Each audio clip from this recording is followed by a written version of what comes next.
Sa kanyang pagharap sa World Economic Forum sa Davos sa Switzerland, muling ipinagmalaki ni Pangulong Noynoy Aquino sa mga dayuhang investor ang paglago ng ekonomiya ng Pilipinas.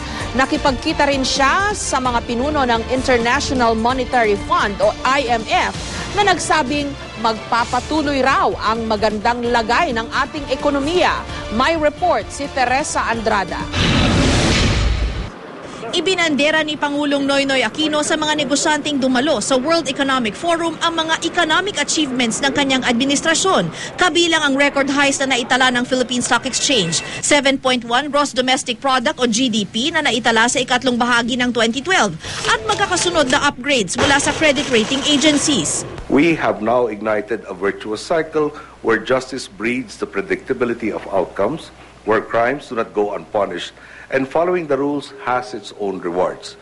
Stability ensues, and stakeholders begin to buy into the system.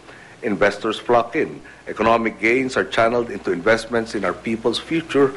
Hindi raw biro ang mga minana niyang problema mula sa nagdaang administrasyon, kaya minabuti raw ng kanyang administrasyon na maglatag ng mga sistema at mekanismo para ang pondo mapunta sa dapat paglaanan. Pati ang impeachment kay Nooy Chief Justice Renato Corona ipinagbalaki. The Chief Justice is head of a co-equal branch of government, and few would have taken him on in a political battle. Not on my watch.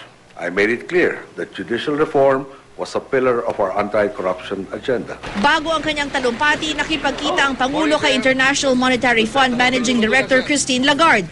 Base raw sa analysis ng IMF, magpapatuloy ang pagganda ng lagay na ekonomiya ng Pilipinas. Kaya nga in-upgrade raw ng IMF ang growth projections nila para sa Pilipinas para sa taong 2013 sa 6% mula 4.8%. Ngayong araw, nakipagpulong naman ang Pangulo sa mga CEO ng iba't ibang bansa para hikayatin silang mamuhunan sa Pilipinas.